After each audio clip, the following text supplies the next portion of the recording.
오늘 아침에는 어제 아침에 이어서 시편 9편 11절에서 마지막 20절까지 말씀입니다. 제가 봉독하고 마지막 20절은 다 같이 합독하시겠습니다. 너희는 시온에 계신 여호와를 찬송하며 그의 행사를 백성 중에 선포할지어다. 피 흘림을 신문하는 이가 그들을 기억하시며 가난한 자의 부르짖음을 잊지 아니하시는도다. 여호와여, 내게 은혜를 베푸소서. 나를 사망의 문에서 일으키시는 주여, 나를 미워하는 자에게서 받는 나의 고통을 보소서. 그리하시면 내가 주의 찬송을 다 전할 것이요 딸 시온의 문에서 주의 구원을 기뻐하리이다. 이방 나라들은 자기가 판 웅덩이에 빠지며 자기가 숨긴 그물에 자기의 발이 걸렸도다. 여호와께서 자기를 알게 하사 심판을 행하셨으며 악인은 자기가 손으로 행한 일에 스스로 얽혔도다. 악인들이 스올에 돌아가며 하나님을 잊어버린 모든 이방 나라들이 그리하리로다. 궁핍한 자가 항상 잊어버림을 당하지 아니하며 가난한 자들이 영원히 실망하지 아니하리로다. 여호와여, 일어나사 인생으로 승리를 얻지 못하게 하시며 이방 나라들이 주 앞에서 심판을 받게 하소서. 같이 읽습니다. 여호와여, 그들을 두렵게 하시며 이방 나라들이 자기는 인생일 뿐인 줄 알게 하소서. 아멘. 12절 말씀에 피 흘림을 신문하시는 이가 그들을 기억하시며 가난한 자의 부르짖음을 잊지 아니하시도다 하는 말씀 중심으로 고통받는 자의 하나님이라는 제목으로 말씀을 나누겠습니다. 우리 이 시편 9편은 얼핏 보면은 그냥 이렇게 이 말씀의 배경이 없이는 아주 평범한 시편으로 이렇게 읽혀지는 이 배경이 피눈물 나는 배경이 있습니다. 이 배경이 사무엘하를 잠깐 한번 보시죠.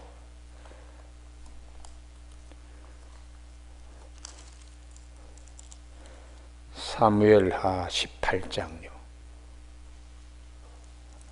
열왕기상 2장까지 가는데 이 배경을 알아야 이 시편이 피눈물 나는 데서 부른 노래인 것을 알 수 있습니다. 사무엘하 18장은 압살롬 난을 진압하는 과정인데 이 압살롬을 진압할 때 다윗이 특별히 부탁한 게 있습니다. 그게 사무엘하 18장 5절인데요. 왕이 요압과 아비세바 이때에게 명령하여 이르되 나를 위하여 젊은 압살롬을 너그러이 대우하라 하니, 죽이지 말라는 얘기죠. 모든 지휘관에게 명령을 했다는 거예요. 그리고 백성들이 다 들었다는 것입니다.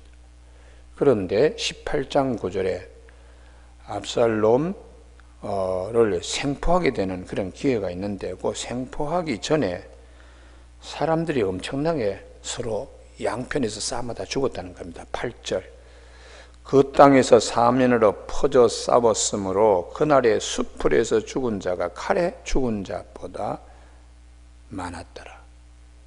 그러니까 칼로 서로 찔러서 죽인 것보다는 수풀에 갇혀서 죽었다는 얘기는 수풀에 갇힌 자를 뭐 돌로 던진다든지 뭐 이렇게 해서 많이 이렇게 죽었다는 거니 비참하게 가운데서 9절에 압살롬이 도망을 가는데 노새를 타고 가다가 상수리 나무 가지에 머리가 걸린 겁니다. 그래서 공중에 매달렸는데 이러면은 다윗이 살려놔라 이렇게 했을 때에 이걸 살려놔야 되죠. 그래서 이것을 이제 요압에게 보고를 했더니 요압이 왜 은 10개와 띠 하나를 상으로 받을 수 있는 일을 왜 그냥 놓치느냐? 죽였으면 내가 너에게 이 상을 줄 텐데 왜 그렇게 하지 않았느냐고 책망할 때에 그 요압에게 보고하는 사람이 12절입니다. 그 사람이 요압에게 대답하되 내가 내 손에 은 1000개를 받는다 할지라도 나는 왕의 아들에게 손을 대지 아니하겠나이다. 우리가 들었거니와 왕이 당신과 아비새와 이때에게 명령하여 이르시기를 삼가 누구든지 젊은 압살롬을 해하지 말라 하셨나이다. 임금님이 명령이 그런데 은천계를 받는다 할지라도 그렇게 할 수가 없다고. 그랬더니 요압이 하는 말이 나는 그렇게 할 수 없다는 거지. 14절 다 같이 읽으실까? 시작. 요압이 이르되 나는 너와 같이 지체할 수 없다 하고 손에 작은 창 셋을 가지고 가서 상수리 나무 가운데서 아직 살아있는 압살롬의 심장을 찌르니, 이걸 3번 찔렀다는 거예요. 3번 압살롬 심장을 단창 셋을 가지고 가서 3번 찔렀다는 겁니다. 그리고 난 다음에 15절에 요압의 무기를 든 청년 10명이 압살롬을 에워싸고 쳐 죽였다고. 이것을 알고서 다윗이 마음이 어떻게 했어요? 그래서 다윗이 울면서 압살롬아 한 게 18장 제일 마지막 33절입니다. 왕의 마음이 아파 문 위층으로 올라가서 우니라.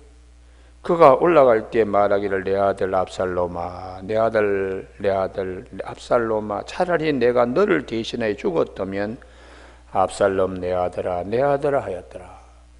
그러니 아버지가 아들 그렇게 죽은 것을 보고서 마음이 어떻게 그냥 하겠어. 근데 이 사건이 서로 사촌지간에 죽이고 살린 사건이에요. 그 요압과 압살롬이 이게 그냥 서로 사촌지간입니다.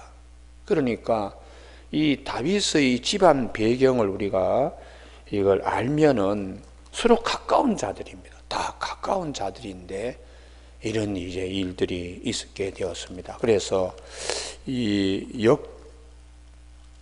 역대상 2장 16절, 15절, 16절, 17절 보면은 다윗이 이새의 아들 7번째 아들인데 그에게는 누이들이 있었어요. 그 누이들 이름이 스루야하고 아비가일입니다. 역대상 2장 16절 17절 보면 위에 스루야라고 하는 누이의 몸에서 태어난 삼형제가 아비새와 요압과 아사헬이에요.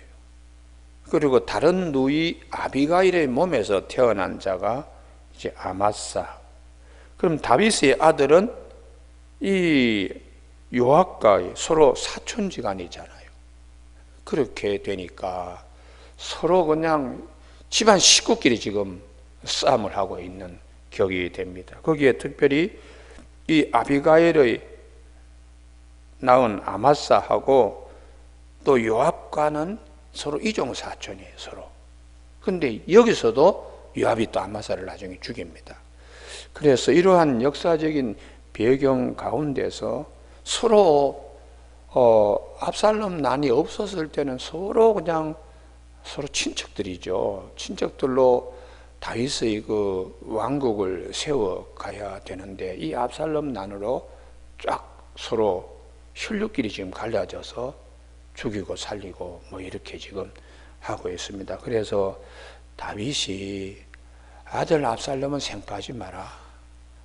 죽이지 마라, 생포해라 했는데 요압이 이걸 이제 창 셋을 가지고 가서 아주 무자비하게 그렇게 이제 했더니 다윗의 마음이 그냥 슬픔밖에 없죠. 그런데 여기에 더 한 가지 다윗이 겁박을 당하는 겁니다. 요압이 어떻게 얘기를 하는가? 이렇게 울고 있는 다윗을 찾아가서 차라리 우리 모두가 다 죽고 압살롬이 살았던 게 더 나을 뻔했네요. 임금님 그렇게 하면 우리 모두 다 떠나겠습니다. 이렇게 이제 협박을 하는 겁니다. 그러니까 다윗이 엉클어지고 흐트러져 있는 이러한 나라의 모습을 놓고서 하나님께 기도할 수밖에 없고 하나님께 나아갈 수밖에 없었습니다. 오늘 아침 우리 모두에게 이 말씀을 잘 기억하는 저와 여러분이 되시길 바랍니다. 하나님 나라 이루기가 얼마나 힘든 것인가. 다윗의 왕국, 다윗의 나라, 다윗을 통하여 하나님의 나라를 이루는 것이 얼마나 힘든 것인가. 그래서 주님께서 원수는 멀리 있지 않다. 집안 식구가 원수다. 그 얘기는 무슨 말인가 하면 하나님 나라 이루는 데는 혈육으로 되는 게 아니라는 것이에요. 영으로 되는 일이기 때문에. 그래서 성경은 육은 무익하다. 오직 살리는 것은 영이다. 그 살리는 말씀 곧 내 말이 곧 영과 진리다. 이렇게 주님이 요한복음 6장 63절에서 말씀하고 있습니다.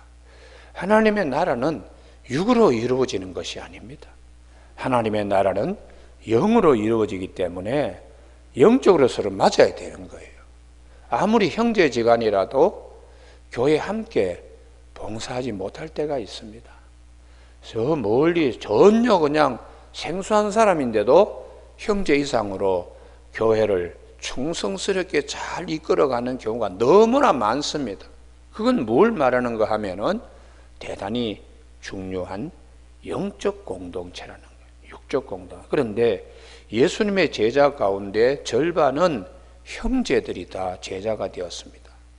베드로하고 또 야고보, 요한 이 전부 다가 다 그냥 형제들이 예수님, 그건 육적인 관계가 영적 관계로 전환되어서 예수님의 주님의 나라를 이루어가는 일꾼이 되는 것이죠. 그건 최고의 이상적인 겁니다. 그래서 마리아하고 마르다도 서로 육적인 관계가 영적 관계로 예수님을 섬기고 이런 것이 대단히 중요한 것이 됩니다. 그러면 이렇게 이제 요압이 항의를 해서 다윗이 상당히 이제 물러나는데, 그래도 다윗의 마음은 요압은 끝까지 보복하는 그 결과를 묻는 시기 되는데, 뒷수습을 할 때에 다윗의 가장 큰 장점이 통합정신이에요. 통합정신. 압살롬 편에 가서 도왔던 군장 아마사가 있습니다. 이 아마사는 다윗의 누이 아비가일의 아들이에요. 다윗의 누이 술과의 아들인 요압이 너 아마사, 너 이종 사촌인데 너 저쪽 편에 섰었지. 너는 내가 용서할 수 없다.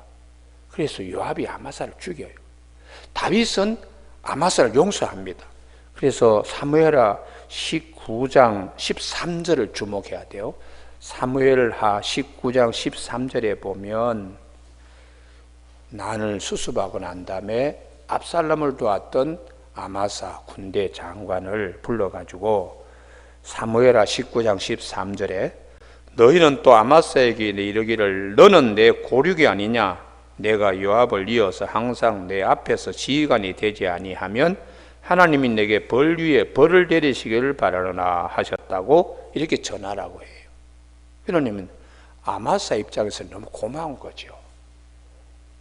압살롬 편에 서서 거기에 군대 장관 노릇을 했는데 압살롬이 죽었으니까 이제는 요압은 살려둘 수 없다고 보는데 다윗은 이제 다 통합 정신으로 이제 지나간 과거는 그랬지만 이제는 하나님 나라를 이루는데 너도 꼭 필요하다. 요압 다음에 두 번째 버금 장수로 나를 좀 도와라. 이렇게 명령했는데 이 요압이 20장 사무엘하 20장 9절에 아마사에게 다가가서 그를 죽이는 겁니다. 사무엘하 20장 9절 요압이 아마사에게 이르되 내 형은 편안하냐 하며 오른손으로 아마사의 수염을 잡고 그와 입을 맞추려는 체하며 아마사가 요압의 손에 있는 칼은 주의하지 아니한지라 요압이 칼로 그의 배를 찌르매 그의 창자가 땅에 쏟아지니. 그래서 이 이종 사촌끼리 이렇게 비극적으로 이런 이제 일들이 있는 겁니다. 그래서 이러한 일들을 겪으면서 수많은 백성들, 어제는 서로 한 나라의 백성이었는데 둘로 쫙 갈라져서 많은 사람이 죽고 혈육끼리 이렇게 지금. 그래서 다윗은 용서하고 어떻게 하면 잘 이렇게 마무리해 갈까. 이게 이제 통합정신으로 다윗은 나가는데 요압은 그렇지 않았어요. 그래서 다윗이 아주 어지러운 이런 것을 놓고서는 주님께 다 맡깁니다. 주님께. 다윗이 요압에게 원수 갚지 않고 솔로몬이 대신 나중에 요압을 죽여요. 그러니까 다윗이 얼마나 통합정신에 근거해서 하나님의 나라를 이루려고 하는가를 볼 수가 있습니다. 성경은 이 통합이라는 것 대단히 중하게 여기는 겁니다. 그럼 이런 배경 속에서 오늘 10편, 9편이 노래 부르고 있다는 거예요. 이 배경을 모르면 이 10편, 9편이 굉장히 단순할 수 있는데 이렇게 많은 사람이 죽어가고 할 때에 다윗이 하나님께 맡기는 이게 이제 우리가 본받아야 되는 거죠. 교회에서도 처음에는 개척해서 대단히 같이 그냥 어시어시 하다가 중간에 시간이 지나면 교회 안에 이제 싸움들이 일어납니다. 또 개척한 목사와 2대 목사 사이에 제대로 잘 되지 않으면 교회가 그냥 반쪽 나고 깨어지고 너무나 많이 볼 수 있습니다. 그것이 어떤 것 때문에 마귀는 하나님의 나라가 세워져 가는 걸 방해하는 거예요. 그러니 항상 이 분열과 싸움과 이게 먼 데 있는 사람이랑 싸움하지 않습니다. 가까운 자들끼리 서로 싸움하고 그러면서 교회가 그냥 무너지고 원수가 되고 다시는 보지 않을 사람들처럼 헤어지고 참 그런 이제 비극이 있는데 거기에 주님이 원하시는 것이 무엇인가? 주님의 뜻을 이루소서 고요한 중에 우리가 기다립니다 라는 찬송이 있듯이 오늘 다윗이 10편 9편에서 하나님께 기도하는 겁니다. 그리고 11절 너희는 시온에 계신 여호와를 찬송하며 우리 시온이라는 것이 원래는 이스라엘 땅의 구릉을 얘기해요. 이렇게 평야에서 이렇게 나지막한 산 그런데 거기 산 꼭대기에는 요새들이 세워집니다. 그래서 이 시온의 뜻이 요새라는 뜻으로 바뀌는데 다윗이 이스라엘 백성들이 다윗성 그것도 원래는 요새지요. 그래서 다윗성 그것을 시온 산성이라고 요새로 되어 있는 산성인데 다윗이 그 요새를 빼앗음으로 이 시온이 종교적인 의미를 갖게 됩니다. 그래서 그 요새에 진짜 참 요새가 되려고 그러면 하나님의 성전이 세워지고 그래야지 예루살렘 평화의 도성이 되고 그분이 오셔야 평화의 왕이 오셔야 이 모든 세계가 평화가 된다는 믿음을 다윗은 가지고 있어서 거기에 성전을 지으려고 그러는 거예요. 예루살렘을 모든 우주의 중심으로. 그래서 이 시온이라고 하는 요새라는 전투적인 용어가 이제는 하나님이 우리에게 주시는 시온에 이런 우리 찬송 부를 때마다 평화가 넘치잖아요. 개념이 전투적인 개념이 평화의 개념으로 바뀌는데 다윗이 크게 일한 겁니다. 할렐루야. 그래서 이 다윗은 너희는 시온에 계신 여호와를 찬송하며 이 부분을 주목해야 돼요. 이전에는 요새였는데 이제는 평화의 도성 주님이 오셔서 평화의 왕이 오실 예수 그리스도 예루살렘 평화의 도성이죠. 그의 행사를 백성 중에서 선포할지어다.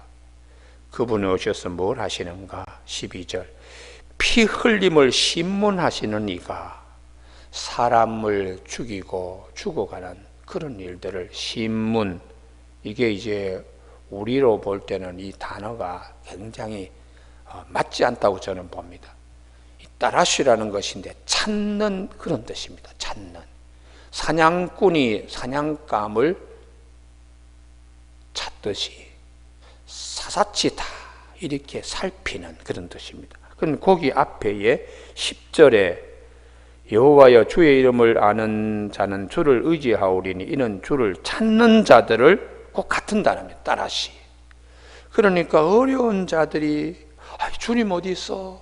주님 의지해야 되는데 찾는 마음으로 하나님은 피 흘린 자들, 피 흘림을 당한 자들을 하나님은 그렇게 찾으시는 하나님.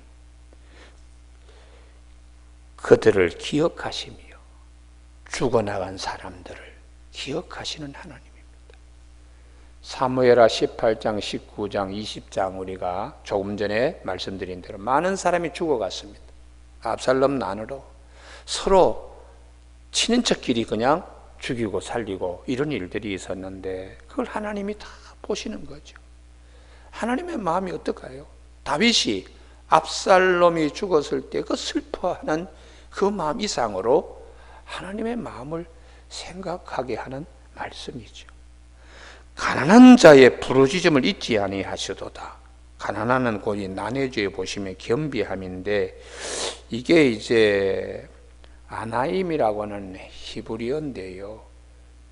이게 가난한이라는 것보다 고난받는다라는 뜻이 더 강합니다. 그래서 표준세 번역은 고난받는 자, 고통받는 자, NIV 성경에도 고통받는 자라는 뜻입니다. 전쟁통에 압살롬 난의 그 난리 진압하면서 고통받는 자들의 부르짖음을 잊지 아니하시도다. 어려울 때 그분들이 아이고 우리 남편 이번에 전쟁에 가서 죽지 않고 살아와야 되는데 우리 아빠 그리고 아들 딸 어린 것들이 아버지가 전투에 나가는데 그분들의 고통이 어떻게 크겠어요? 그런 자들의 부르짖음, 고통당하는 자. 그러니까 오늘 이 본문의 배경을 알면 이 시편의 말씀이 우리의 심장 밑까지 와서 우리를 흔드는 말씀으로 살아 있습니다. 그래서 전쟁은 일어나지 말아야 된다는 거죠. 예, 고통받기 때문에. 여호와여 내게 은혜를 베푸소서. 이런 와중에 다윗은 기도할 수밖에 없어요. 나를 사망의 문에서 일으키시는 주여, 나를 미워하는 자에게서 받는 나의 고통을 보소서. 요압이 와서 압살롬 때문에 우는 왕에게 겁박을 하지 않나. 또 아마샤를 살려 주기로 작정했는데 요압은 가서 수염을 잡고서는 죽이지 않나. 그래서 참 그 고통은 하나님만이 아시는 거죠. 하나님만이. 요압은 당연하게 그냥 뭐 심은 대로 그냥 보응을 받아야 된다는 율법적인 판단에서 움직입니다만은 다윗은 하나님의 마음, 하나님의 사랑, 복음, 은혜 안에서 움직이는 다윗이에요. 그래서 오늘 이 본문을 잘 우리가 살피시면 다윗의 깊은 믿음의 세계, 마음을 잘 헤아릴 수가 있습니다. 14절 그리하시면 내가 주의 찬송을 다 전할 것이요 딸 시온의 문에서 딸 시온, 이게 이제 사랑스러운 시온, 전투 요새 이런 개념은 떠나고 이제 평화가 올 이스라엘 하나님의 나라를 염두에 두고서 부르는 딸 시온이라 그래요. 굉장히 다윗은 군인이었지만은 전투적인 것은 가능하면 평화의 것으로 바꾸려고 노력하는 그런 모습이 이 시를 통하여도 우리가 잘 살필 수가 있습니다. 이방 나라들은 어제 아침에 5절에서 말씀한 처럼 고임이라고 이방 족속 열방들은 자기가 판 웅덩이에 빠지며 얕은 꾀로 스스로 자기 그물에 걸리는 일들이 많지요. 그렇지만은 하나님이 다 그것을 심판하고 그리고 그걸 다 다스린다고요. 그래서 16절에 여호와께서 자기를 알게 하사 심판을 행하셨으며 악인은 자기가 손으로 행한 일에 스스로 얽혔도다. 요압도 예외 없이 여기에 이제 걸리는 거죠. 나중에 솔로몬이 요압을 처단합니다. 솔로몬이 임금이 되어서. 그래서 다윗은 원수를 갚고 싶어도 본인이 갚지 않습니다. 하나님께 맡깁니다. 그래서 우리가 로마서 12장에 19절 내 사랑하는 자들아 너희가 친히 원수를 갚지 말고 하나님의 진노하심에 맡기라. 기록되었으되 원수 갚는 것이 내게 있으니 내가 갚으리라고 주께서 말씀하시니라. 다윗은 하나님께 맡겼습니다. 그리고 나중에 숨을 거둘 때에 솔로몬에게 하나님의 나라를 생각하면서 다윗이 그런 일이 있었다. 지혜로운 솔로몬이 다윗의 유언을 받들어 요압을 정리를 합니다. 요압을. 그래서 우리가 이 본문 말씀을 잘 우리가 살피고 이거 거기 보면은 이 힙가온이라고 하는 단어가 있죠. 셀라라고. 이건 이제 히브리어 하가네요. 하가라고 하는 거기 말에서 봤는데 이게 한숨이라는 뜻입니다.